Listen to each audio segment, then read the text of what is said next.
If one day you lost the ability to take care of yourself, who would be there to help you? That's not an easy question to answer. And for many people, just thinking about it brings a tightness to the chest. But I hope you'll take a few minutes to hear the story I'm about to share, because what I'm going to tell you might change the way you think about your own future. My name is Dr. Michael Harris. I'm a cardiologist with over 40 years of experience practicing in California. Throughout my career, I've walked alongside thousands of patients, not just in medical treatment, but in their personal journeys of growing older and facing life's inevitable changes.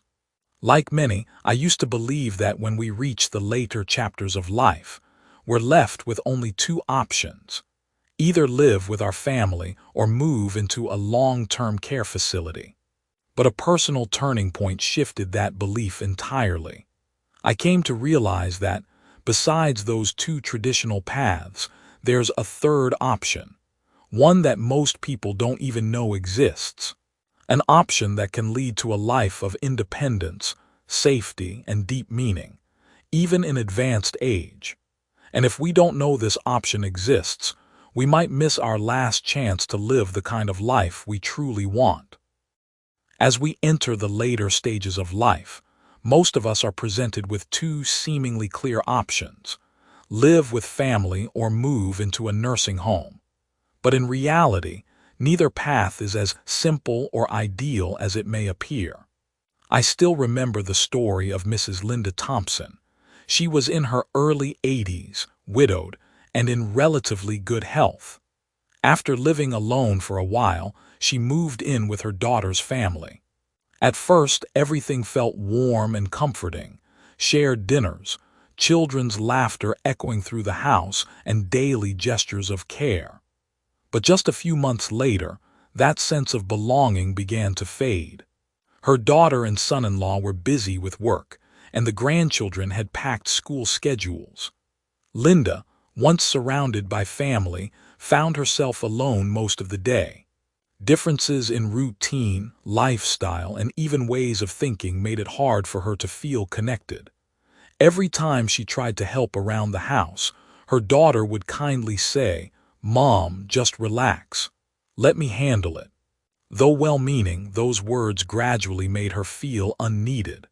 No one complained, no one was unkind, yet she could sense the growing distance. During a routine checkup, she quietly said to me, "I live with my family, but I don't feel like I'm part of it." And it wasn't just a passing comment. According to surveys, millions of older adults in the U.S. live with their children or grandchildren, yet still experience deep loneliness or a feeling of being left out in their own homes. Then there's the second option, nursing homes, which, again, is far from straightforward. I've visited several facilities in California. While many offer clean rooms, nutritious meals, and attentive staff, they often lack something essential: emotional connection. Too many residents spend their days in silence, with little to look forward to. One elderly gentleman once told me, "Here, every day just feels like waiting out the clock." Sudden changes in environment, minimal social interaction, and the loss of a personal role in daily life. These are factors that can accelerate physical and mental decline. Some studies show that rates of cognitive deterioration can reach as high as 60–70% within just a few months of institutionalization. And the costs are not small, ranging from several thousand to over $6,000 per month, not to mention long wait lists that can stretch for years. Clearly, both options come with serious limitations and risks. But the question remains: is there a third path? One that is practical, dignified, and offers more hope for aging well? After witnessing the limitations of the two most common options, living with one's children or moving into a nursing home, I began to wonder, are these truly the only paths available to us as we grow older? Or could there be another road, one that's rarely talked about but deserves serious consideration? That question lingered in my mind after a close friend of mine had to move into a nursing facility following a health crisis. He had always been cheerful, independent, and full of life, even in his 80s. But just a few weeks after relocating, something changed. He became quiet, fatigued, and stopped participating in any activities. I visited him one afternoon in the fall. He was lying in bed, staring out the window. Instead of the warm, animated greetings I was used to, he simply held my hand and softly said, "I never imagined I'd end up in a place like this. There must have been another way to live." That moment stayed with me, not just because of his sadness, but because I've heard similar quiet disappointments from so many older adults I've cared for over the years. It pushed me to take a deeper look at these two traditional choices, and what I found was that both carry significant limitations, ones we don't often say out loud. Living with children, under one roof but worlds apart. On paper, moving in with family sounds comforting, surrounded by loved ones, sharing meals, enjoying conversation. But today's reality is very different from that of previous generations. Modern households are often pressed for time, balancing work, childcare, and financial stress. Deep, meaningful communication between parents and adult children becomes increasingly rare. Many of my patients who tried living with their children described it as lonelier than living alone.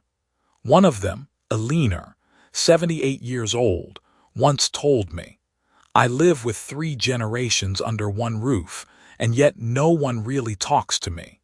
Everyone's busy, and I just wait for meal times." Generational lifestyles can feel worlds apart.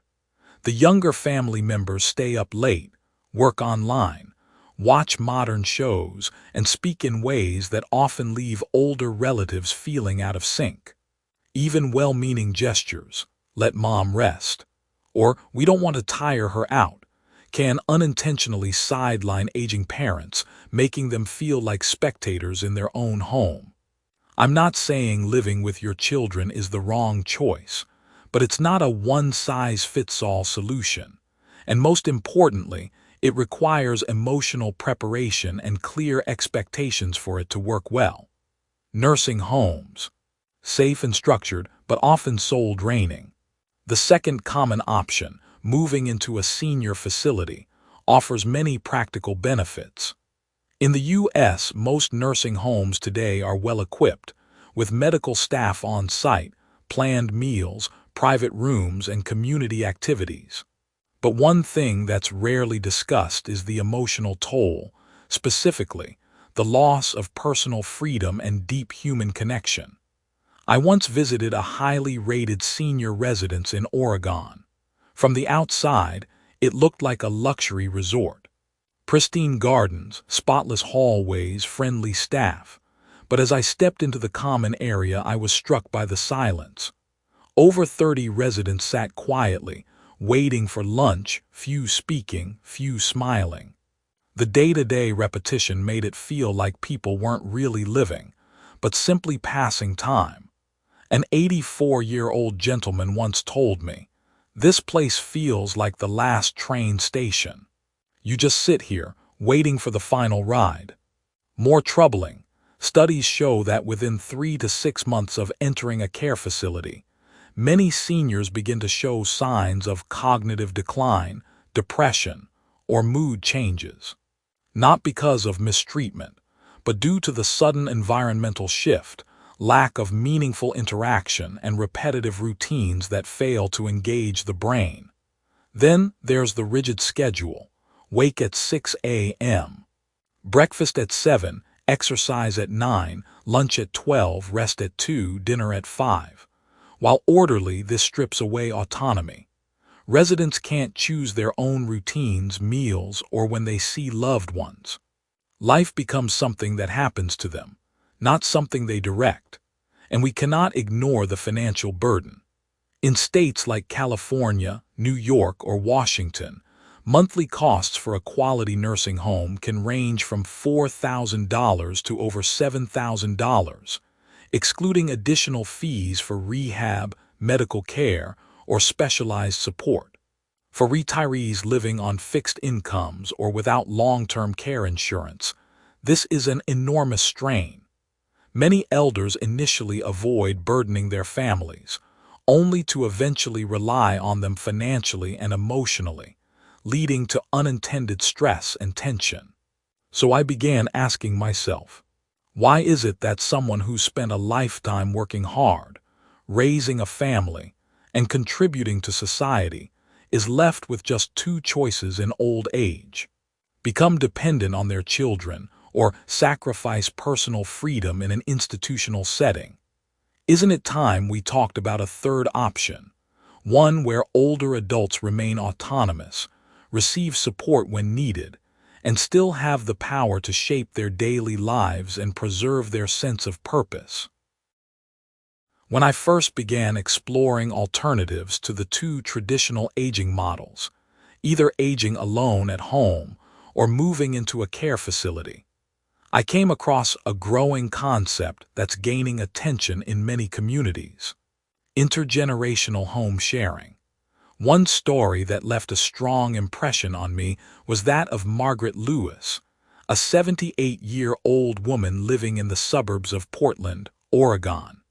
After her husband passed away, Margaret stayed in the three-bedroom house they had built together. The home, though full of memories, had grown too quiet, too empty. One winter evening, she slipped on the stairs. Luckily, she wasn't seriously hurt, but the experience made her pause. What if no one had been around to help? She wondered. Not long after, during a gathering at her local community center, Margaret heard about a program that pairs older adults with students in a home-sharing arrangement. The concept was simple. Seniors offer affordable housing to students in exchange for light support with everyday tasks, like grocery shopping, minor chores, and most importantly, simply being there in the home. At first, Margaret was hesitant. Could she really live with a complete stranger, someone from a different generation, nearly 50 years younger? Would their lifestyles clash, their schedules, their needs? But after receiving guidance from a coordinator who helped screen and interview potential matches, she decided to give it a try. The match was Emily, a 22-year-old nursing student in her final year. Emily moved into a small upstairs room for $300 a month, less than half what she would have paid for a dorm near campus. In return, she agreed to take Margaret grocery shopping twice a week, help her stay on track with medications, and cook dinner together on weekends. The first week passed quietly. They kept their distance, careful not to intrude on each other's space. Then one evening over dinner, Emily said, "This soup is amazing. Would you teach me how to make it sometime?" Just a simple sentence, but it broke the ice. From that moment, Margaret began to share the recipes she had once cooked for her family: how to simmer bones for a clear broth, how to choose the best seasonal vegetables, and how to flavor dishes naturally without additives. Emily took notes, asked questions, and genuinely listened. Their routine slowly found rhythm. On weekend evenings, they prepared dinner together. As they cooked, Emily would talk about her hospital rotations, exam stress, and the nerves of taking a patient's blood pressure for the first time. Margaret, in turn, recalled her own shaky hands when caring for her young children, the pressure of cooking for a family, and the jitters of becoming a wife for the first time. From strangers, they grew into companions, two women from different generations, sharing the ordinary flow of daily life. A year later, the changes were clear. Margaret's meals became more regular, her blood pressure stabilized, and her doctor even suggested she cut her medication in half. But what stood out most to her was this: "Now when I wake up in the morning, I know someone's here. I'm not alone anymore." As for Emily, she said the experience offered more than just financial savings. "She's not just my landlord, she's like a second grandmother. I feel safer here than anywhere else." The small rent payment gave Margaret a sense of independence, less reliant on her children. Sometimes the two would shop together, go out for dinner, or just sit side by side watching the evening news. Home sharing, at its heart, isn't just about sharing a space. It's a mutual exchange of value between generations. One offers presence and emotional support. The other brings stability and companionship. It's not charity. It's not a burden. It's a relationship where both give and receive naturally and in step with the pace of modern life. When I began to explore more deeply what the third option in aging might look like, a lifestyle that balances independence with flexible support, I came across a living model that's gaining increasing attention in many developed countries. Shared housing for older adults. This isn't a nursing home, nor is it about moving in with your children. It's something in between, a communal living arrangement where older adults live together under one roof, sharing space and companionship, while still maintaining their privacy and autonomy in daily life. One story that stuck with me was that of Mr. Harold Lewis, 80 years old. After losing his wife, his only son moved overseas. He continued living alone in a large house. At first, the peace and quiet felt comforting. But over time, it became a burden, managing household maintenance, rising expenses, and the creeping weight of loneliness. One day, by chance, he came across an article about shared senior living, a renovated home shared by 6 to 8 older adults. Each person had their own private room but shared a kitchen, living areas, and a garden. The cost was around $800 a month, including utilities, housekeeping, and security. Most importantly, it meant not having to face life entirely alone. At first, Harold hesitated. "I'm over 80, he thought. "Can I really live with strangers?" But when he visited one of the homes, he was struck by the warmth and friendliness. Everyone there had experienced loneliness at some point, but by choosing to live together, they had rediscovered something they'd been missing: connection. That afternoon, as they gathered around the table for lunch, some were preparing a fresh salad, others arranging flowers. Harold sat down and thought to himself, "When I lived alone, meals were just something to get through. But here, I actually feel like I belong to something." A few weeks later, he gave it a try, and life began to shift. Each morning, he took a walk with a new friend. At lunch, they took turns cooking. In the afternoons, some worked in the garden, some read books, others listened to classical music together. On weekends, they hosted outdoor dinners or made group trips to the local farmer's market. With a smile, Harold said, "I no longer feel like I'm just getting through my final days. Every day here feels like a new chance to live meaningfully, in my own way, but never alone." Since moving in, he's felt healthier, slept more deeply, and even noticed improvements in his memory. His living expenses dropped by nearly half, and with the money he saved, he finally picked up photography again, a hobby he had set aside for years. But most importantly, he rediscovered something many of us assume aging takes away: the simple joy of sharing life with others. Not everyone is ready to leave the home they've known for years. For many older adults, memories, belongings, and personal comfort are not easy to let go of. But living alone doesn't have to mean living in loneliness. That's where gentle, community-based support models start to make a difference. I met Margaret Lee, 75, who's been living alone in a suburb of Seattle since her husband passed away. Her children and grandchildren live far away, and her close friends have moved on to different places. Some days, the only words she speaks are a quiet "thank you" to the cashier at the grocery store. One day she found a flyer in her mailbox: Neighborhood Tea Club Tuesdays and Fridays. At first, she hesitated, thinking, "At my age, what's the point of making new friends?" But after so many silent days, the loneliness began to grow, so she decided to give it a try.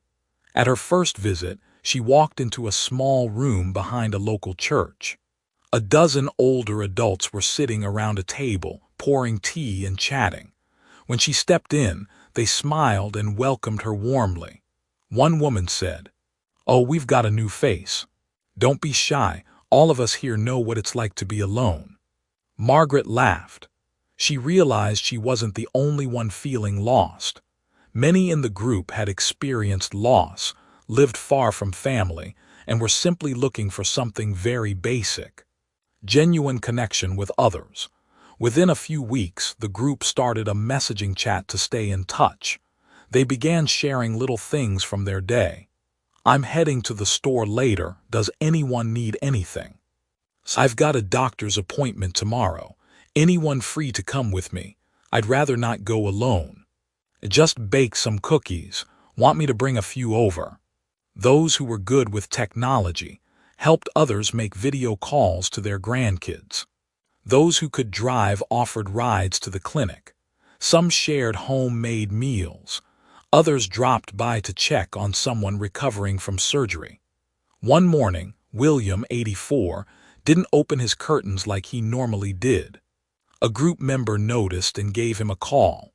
When there was no answer, Margaret went to check in person. William had fallen during the night. She called for help immediately. Thanks to her quick action, he received treatment in time and made a full recovery. At their next gathering, William held Margaret's hand and said with emotion, "If it weren't for all of you, I'm not sure I'd still be here." Not everyone wants to live in a group setting, and no single model works for everyone. But sometimes, all it takes is a small community, a few people who care, a few shared routines each week, and living alone can still feel like living with company. That kind of connection is something money can't buy. It's something you feel in your heart when you realize that you still matter in someone else's eyes. There's no one-size-fits-all formula for aging. Each of us carries our own story, our past, our choices, and the circumstances we live in. But no matter where you are, who you're with, or what life has brought you through, there's one message I want to gently remind you of today. You still have the right to choose the life you want to live. And there are still ways to live that make you feel truly present, not just existing, but fully alive. Growing older doesn't have to mean stepping back, giving way, or fading into the background. It can be a time of greater freedom, to slow down on your own terms, to choose who you spend your time with, and to stay connected to what warms your heart. If today's message makes you think of someone, maybe a friend, a loved one, or even yourself, I hope you'll consider sharing it. Sometimes we all need a little reminder. It's never too late to start living in a way that brings us peace. And if you feel this is a topic worth continuing, feel free to hit subscribe so we can walk this journey together in the episodes to come. If there's something you're going through and you feel like sharing it, I read every comment, not for the algorithm, but because I genuinely want to understand your story. Thank you for staying with me until the very end. I wish you a calm, joyful day, filled with comfort, meaning, and a little more light.